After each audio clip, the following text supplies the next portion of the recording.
Hi hello welcome back. അപ്പോൾ ഈ നോമ്പിന് നമുക്ക് പെട്ടെന്ന് തന്നെ ഉണ്ടാക്കാവുന്ന അടുത്ത റെസിപ്പി നമുക്ക് നോക്കാം. അപ്പം ഇതിലേക്ക് വേണ്ടത് ഒരു മിക്സിൻ്റെ ജാർ എടുക്കുക. അതിലേക്ക് ഉള്ളി, പുതിന, പിന്നെ എരിവിന് ആവശ്യത്തിനുള്ള പച്ചമുളക്,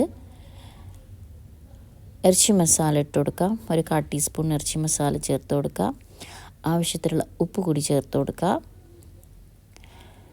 ഇനി നമുക്ക് മുട്ട ഒഴിച്ച് കൊടുക്കാം. ഞാനിവിടെ 4 മുട്ടയാണ് എടുത്തിട്ടുള്ളത് കേട്ടോ. അപ്പോൾ നമുക്ക് മുട്ട ഒന്ന് പൊട്ടിച്ചിട്ട് ഇതിലേക്ക് തന്നെ ഒഴിച്ച് കൊടുക്കാം കേട്ടോ. വളരെ സിമ്പിളാണ്, അധികമൊന്നും ഓയിലൊന്നും ആവശ്യമില്ല. അതുപോലെ തന്നെ നമുക്ക് പെട്ടെന്ന് തന്നെ ഉണ്ടാക്കാൻ പറ്റും.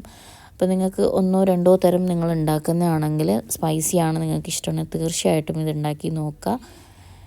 ഇനി നമുക്ക് മുട്ടയൊക്കെ പൊട്ടിച്ച് ഇട്ടിട്ടുണ്ട്. ഇനി നമുക്ക് മിക്സിയിൽ ഇതൊന്ന് അരച്ചിട്ട് വരാം. ഇതിലേക്ക് തോട് വീണു, അതൊന്ന് എടുക്കാം.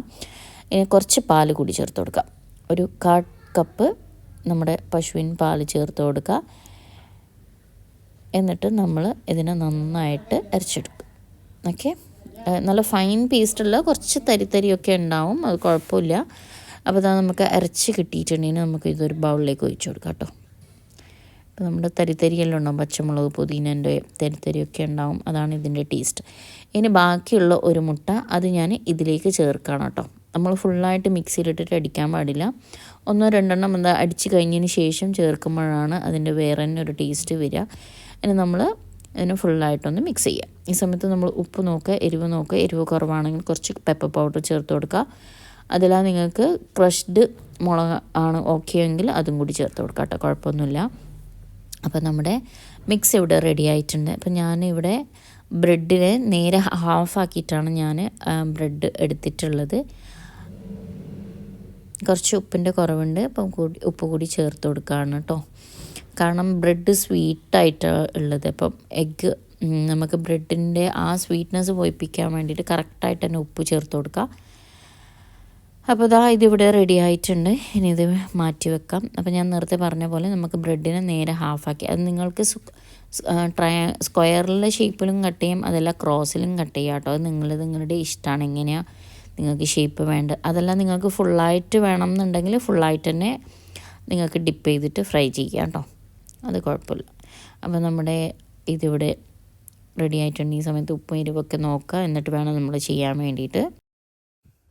ഇനി നമുക്ക് കുറച്ച് മല്ലിച്ചപ്പ് കൂടി ചേർത്ത് കൊടുക്കാം കേട്ടോ. ഒരു അര ടീസ്പൂൺ, അതെല്ലാം ഒരു ടേബിൾ സ്പൂൺ ആയാലും കുഴപ്പമൊന്നുമില്ല. എന്നിട്ട് ഫുള്ളായിട്ടൊന്നും ഒന്നും കൂടി മിക്സ് ചെയ്യുക. എന്നിട്ടൊരു പാൻ എടുക്കുക, അതിലേക്ക് നമുക്ക് വെളിച്ചെണ്ണ ഒഴിച്ച് കൊടുക്കാം കേട്ടോ. സൺഫ്ലവർ ഓയിൽ വേണ്ട, നമുക്ക് വെളിച്ചെണ്ണയാണ് വേണ്ടത്. ഫുള്ളായിട്ടൊന്ന് സ്പ്രെഡ് ചെയ്ത് കൊടുക്കുക. അപ്പോൾ ഞാൻ നേരത്തെ പറഞ്ഞ പോലെ നമ്മൾ ബ്രെഡിനെ ഇതേപോലെ ഷേപ്പാണ് ആക്കിയിട്ടുള്ളത്. എന്നിട്ട് ഇതേപോലെ ഡിപ്പ് ചെയ്യുക, പാനിൽ വെച്ച് കൊടുക്കുക. ഇത്രയേ ഉള്ളൂ സംഭവം, വളരെ സിമ്പിൾ ആൻഡ് ടേസ്റ്റിയാണ്. വീണ്ടും നമ്മൾ ബ്രെഡ് ഇതേപോലെ ഡിപ്പ് ചെയ്യുക, നമ്മൾ ഇതിൽ ഫ്രൈ ചെയ്യുക. ഓക്കെ, കഴിഞ്ഞു. ഇനി നമ്മൾ ഒരു സൈഡ് കഴിഞ്ഞാൽ നമ്മൾ തിരിച്ചിട്ട് കൊടുക്കുക, എന്നിട്ട് ആ സൈഡ് മുരിഞ്ഞാൽ നമുക്ക് എടുക്കുക. കഴിഞ്ഞു, ഇത്രയേ ഉള്ളൂ, സിമ്പിളാണ്. ഇതിപ്പോൾ ഞാൻ കൂടുതൽ ചെയ്തതാണ് കേട്ടോ. നിങ്ങൾക്ക് കുറവ് വേണമെങ്കിൽ ഇതിൻ്റെ ക്വാണ്ടിറ്റി കുറക്കാം, കൂടുതലാണെങ്കിൽ ഇതിൻ്റെ ക്വാണ്ടിറ്റി കൂട്ടാം. ഓക്കെ, അപ്പോൾ ഒരു സൈഡ് ആയിട്ടുണ്ട്. ഇനി നമുക്ക് തിരിച്ചിട്ട് കൊടുക്കാം. അപ്പോൾ കറക്റ്റായിട്ട് തന്നെ ഓയിൽ ഇട്ട് കൊടുക്കുക, എന്നാൽ മാത്രമേ ടേസ്റ്റ് ഉണ്ടുള്ളൂ. ഓയിൽ കുറഞ്ഞാൽ ഇതിൻ്റെ ടേസ്റ്റൊക്കെ മാറിപ്പോവും. അപ്പോൾ അത്യാവശ്യമുള്ള ഓയിൽ തന്നെ ഒഴിച്ച് കൊടുക്കുക. ഈ സമയത്ത് തന്നെ നമുക്ക് ഫ്രൈ ചെയ്യുന്ന സമയത്ത് തന്നെ നല്ല മണമൊക്കെ വരുന്നുണ്ട്. കാരണം നമ്മുടെ മല്ലിച്ചപ്പിൻ്റെയും മുട്ടൻ്റെയും ഇറച്ചി മസാലേൻ്റെയൊക്കെ മണമാണ് ഇത് വരുന്നുള്ളത്. അപ്പോൾ തിരിച്ചിട്ട് കൊടുക്കുക. എന്നിട്ട് നമുക്ക് നെക്സ്റ്റ് ബാച്ച് ഉണ്ടെങ്കിൽ ആ ബാച്ച് ഇട്ട് കൊടുക്കുക, ഇല്ലെങ്കിൽ ഓഫ് ചെയ്യുക. ഓക്കെ, അപ്പോൾ നമ്മുടെ ഒരു സെക്കൻഡ് സൈഡും ആയിട്ടുണ്ട്. ഇനി നമുക്ക് പാനിന് മാറ്റാം.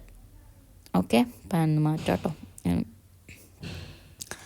അപ്പോൾ ബ്രെഡ് മുട്ടയുണ്ടെങ്കിൽ എന്തായാലും തീർച്ചയായും ഇതുണ്ടാക്കി നോക്കുക, എന്നിട്ട് ഫീഡ്ബാക്ക് അറിയിക്കാൻ മറക്കരുത്. അപ്പോൾ നെക്സ്റ്റ് റെസിപ്പി ആയിട്ട് വരുന്നവരെ സ്റ്റേ ട്യൂൺ വിത്ത് F3 Fahi.